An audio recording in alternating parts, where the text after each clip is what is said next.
Hi, everybody. Welcome to the Fun Astrology Weekly Overview. I'm Thomas Miller. Thanks so much for joining us. Well, this is an unexpected announcement here at the beginning of this weekly video for the week of June 23rd and beyond. We're into the guts of summer now, and a heat dome is supposed to be moving across at least the center and eastern part of the United States. But right before, hours before the solstice on Friday evening, as the moon wobble was fading away but was still in effect, and as Mars was approaching my own, what I call Marson tune, and my Pluto-Jupiter-Mercury square, the decision was made to end the Old Soul, New Soul Astrology podcast. Robert made the decision, but it is a mutual decision. And this is why I keep coming back to this great pyramid, because in my own chart, this is my natal chart in the equal house system, the Great Pyramid with Saturn and Neptune is sitting right there in my 10th house of career. Pluto, of death and rebirth, is in the 8th house that it rules, of death and rebirth. And Uranus, the planet of Bzzzzt, is in the 12th house, also a house of endings. It's the last house before we move into the first house and start all over. But then as I was doing the financial podcast with Ray Merriman on Saturday, I had the inkling to take a look at my annual profection chart. And if you don't know what that is, you can look online. It's one of the ancient Hellenistic techniques that's extremely popular and very accurate, as I'm about to show you. It just came to mind. Check your annual profection chart. And for that, it's best to go into the whole sign system because that's what it's built on and based on. So switching now from the equal to the whole, and my annual profection year this year is the 6th house. So not only the ruler of the 6th house, which in ancient astrology is good old Mars, is basically the drill captain of my chart for this year from October 30th to October 30th. But then I got to looking at the transits. And this is where I was just like, oh my goodness. So here's Marson tune. That's my Mars, Sun, Neptune, all in the same degree in Scorpio. Here is Pluto in a sextile with Mars closing in on it. And also Pluto in my natal chart is in this square to Jupiter and Mercury. These are all big. This is kind of like my chart. If you want to see my chart, this is kind of it right here. Here is the sun. These are transiting now. The sun was just a few hours away from moving into Cancer, where it's going to conjoin Jupiter in my 2nd house of money. And Uranus, bzz, was right there at the end of the 12th house going, bzz, oh, here, just before we, move out of here, bzz, here's one for you. And in the whole sign system, Pluto, now in Aquarius, is in the area of publishing. And remember, from a otherwise perspective, in my chart, there is Saturn and Neptune, now not in whole sign, in equal. This is why we use multiple systems. This is why we take a look at things differently. And here's Pluto, and here's Bzzzzt right over here.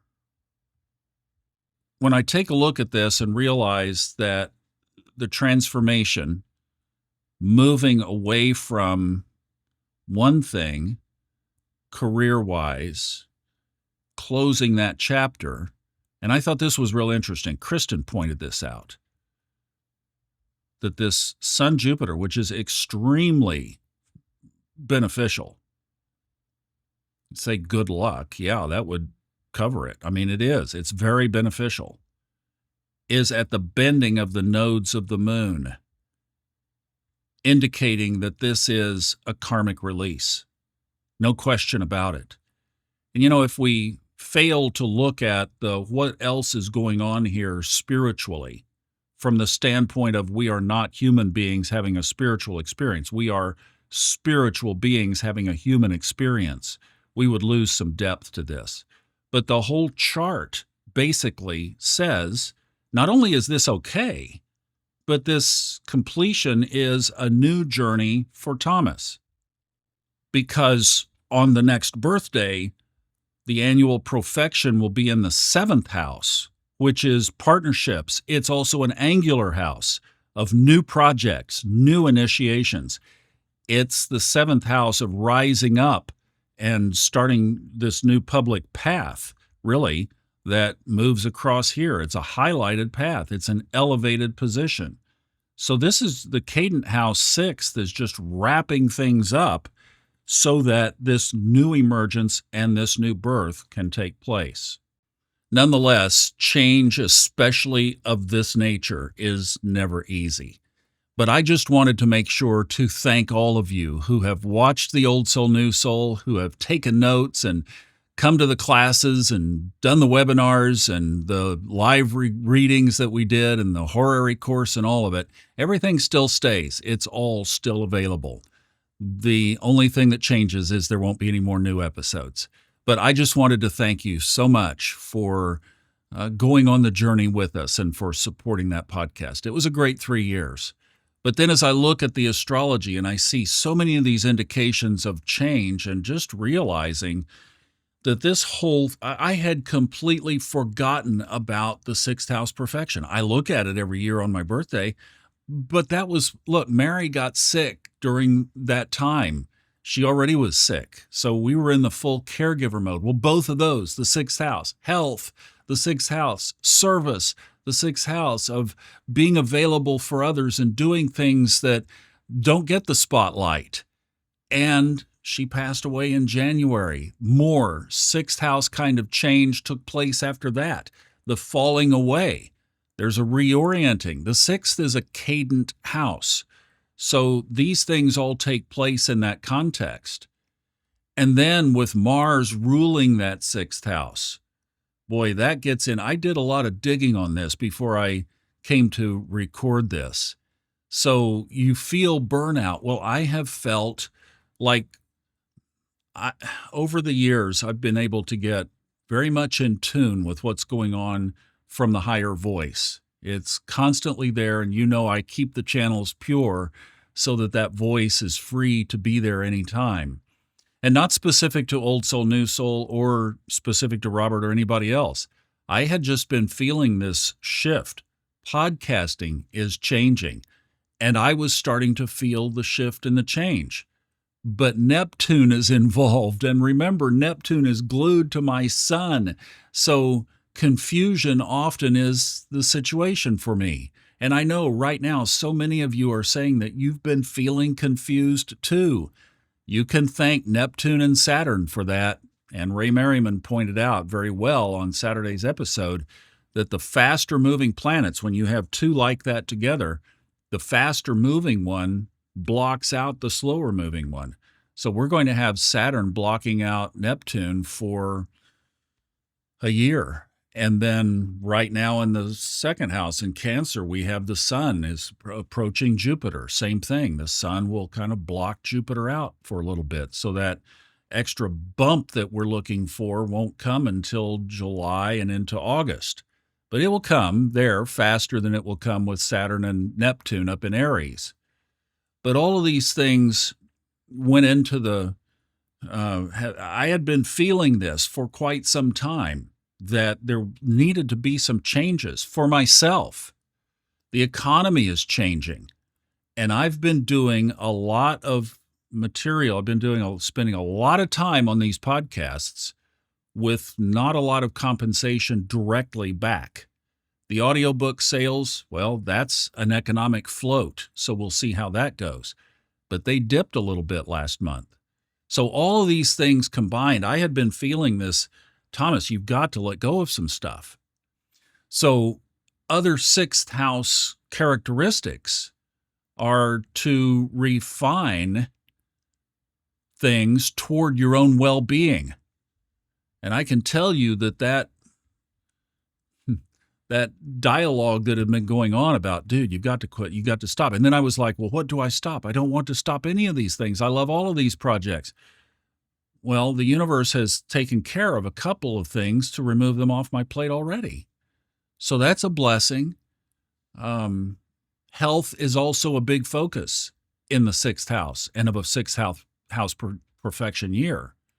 And that's another thing that I'm realizing here is I carry this heart thing with me every day, manage it fairly well, but I realize that I have about a little over 3 months here where that focus of health is in the sixth house before the launch pad of the seventh.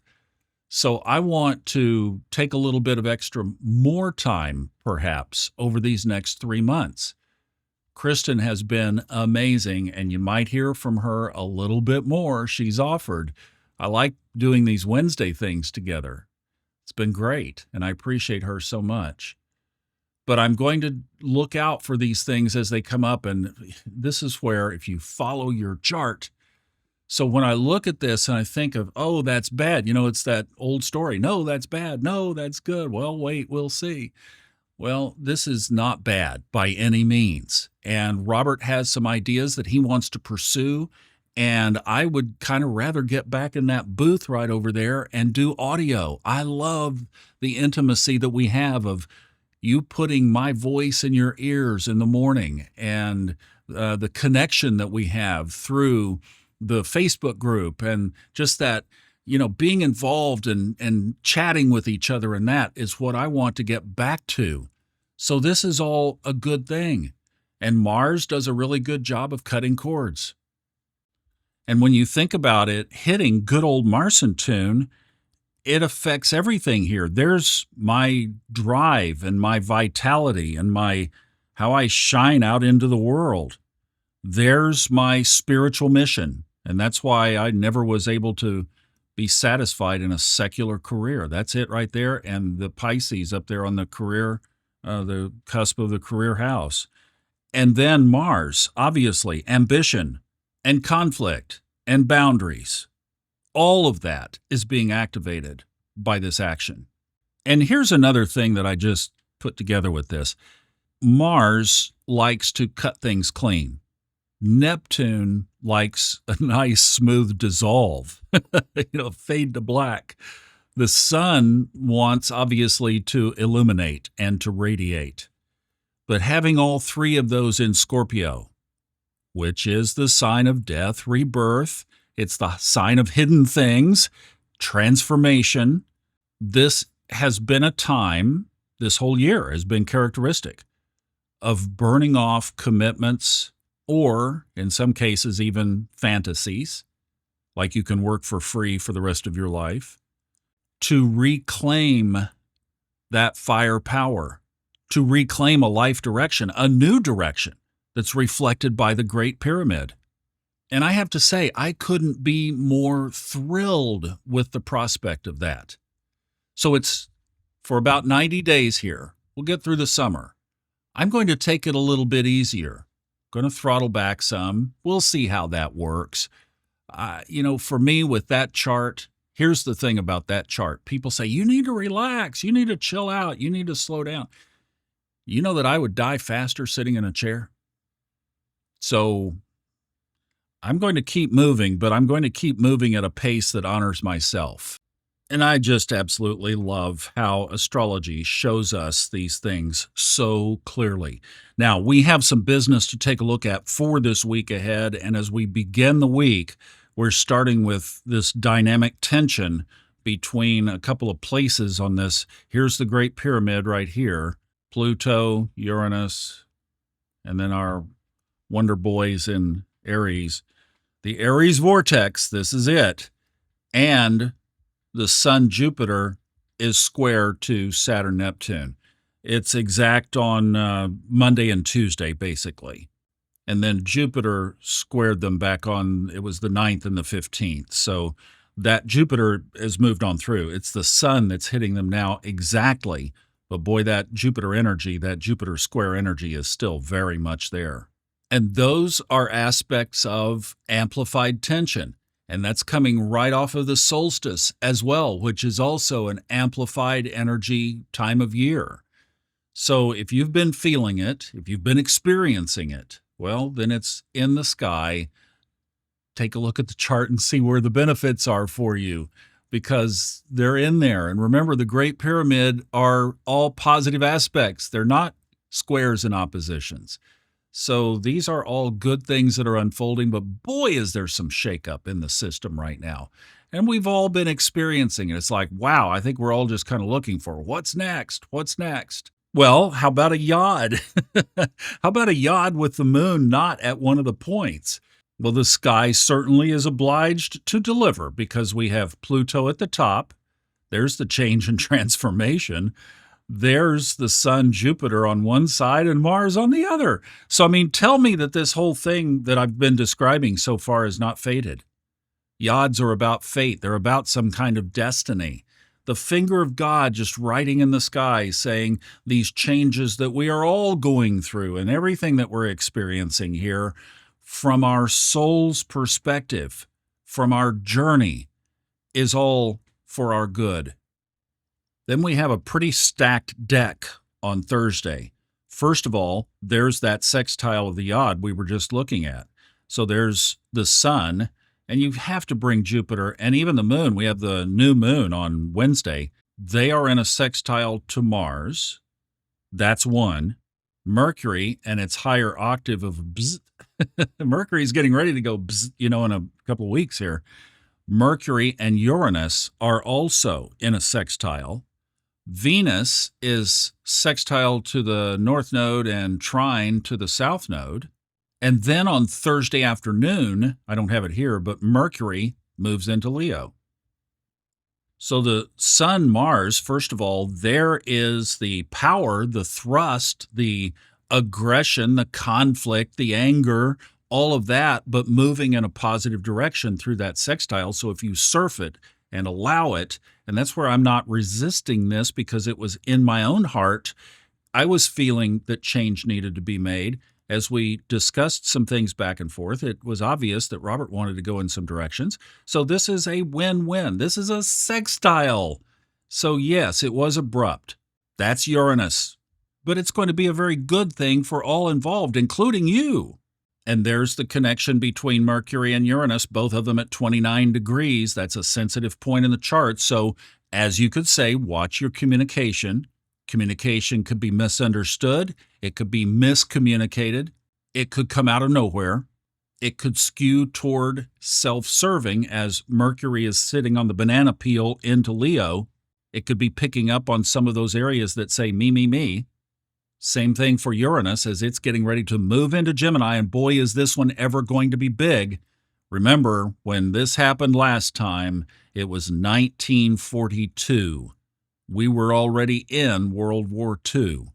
So Uranus moving into Gemini has a war drumbeat going on with it anyway. Don't let things fester. And this is significant too with Venus in its own sign of Taurus, a place that it likes, in the second house. So if we wanted to interpret this, this is the natural zodiacal order. Aries is on the cusp of the ascendant. That Venus, right in the, well, almost the middle, just 2/3 of its own sign of Taurus, is in a sextile to the north node of the moon in the 12th house of Pisces. That's completions that are good, that are healthy. Venus is going to bless the karmic work done right now. And it's also in a trine to the south node, which is in the 6th house, letting go of some work projects in order to clear the space for when all of this, for me, is going to shift into the 7th house in October, and it will be activating the 1st house. And that's where Jupiter and the sun are in the transit chart. It's in my, right over my 1st house, right on the ascendant. So it's like, holy cow. I mean, you could just write it. Literally, you could write a movie script from this. But wait, there's more from a positive perspective, because as Mercury has moved into Leo, when anything changes signs now for most of the next year and a half, it's going to not only hit, remember, it was hitting Pluto. Not only does it hit Pluto, it certainly does, but the focus here is on this trine, because fire sign Leo, fire sign Aries, boom, trine as soon as Mercury moves in there and hits Saturn on Friday, Neptune on Sunday with that exact trine. So again, if there are words flying, realize that things are going to be for the good. And also, Mercury rules our mind and our thoughts. So how we think, how we make something mean in our thoughts. This is good, this is bad, wait, we'll see. I mean, that's the thing that you have to follow through. Let's just wait and see. Oh, this is good. Oh, this is bad. No, it's not good or bad. Let's just let this chart unfold. Let's let the purpose of these things that are happening to us, around us, in our world, in our country, in our lives, boil it down, in our families, are for our good. And I mentioned Pluto on Sunday. That becomes a direct opposition, which simply means that if you're experiencing I just think Pluto to me is power, right? It's big. Think nuclear. I mean, we've got that drumbeat going on in our world right now, but think big power, Pluto. And then I always think of a building being torn down and rebuilt. I think of an old warehouse outside of town that gets torn down, and the noise and the debris and the dust and the wrecking balls and everything. You put a hard hat on with earmuffs because it's so loud and obnoxious. Sometimes you have a breathing mask. That's the destruction part. And then fast forward a couple of years, and here's an office tower that has shops in there and some apartments, and it's thriving. So now it's a whole trade area. Restaurants are being built around it. It's prosperous again. That's what's going on, and that's the symbolism in the chart. So if Mercury being opposite that Pluto, don't say it's bad if transformation comes your way. I'm not, and I wish Robert Glasscock the very best. And if you happen to be watching this, comes from the heart. And you know that I send love, so I'm sending love to you as well. And to all of you, I say again, gratitude and love are your highest cards. They really are. They're your best chips to play. And I'm sending you gratitude and love for watching the Old Soul, New Soul, and listening, and for all your participation. We thank you very much. Fun Astrology continues and expands. Robert will be getting on with his own material. You'll be hearing all of that, and all of that will be available, and it's going to be better. It's all going to be better. So I hope you have a good week. I know, kind of dropped a bomb on you there, but I just wanted to say thank you first, and I wanted to explain a little bit through the eyes of this week's astrology. It all fit. Have a great week. I'll see you on the podcast along with Kristin, and we are doing Aries on Wednesday. I had to think about it there for a minute. Aries on Wednesday on the chart review of showing the Great Pyramid and the rising signs. Have a great week, everybody. Thanks for watching.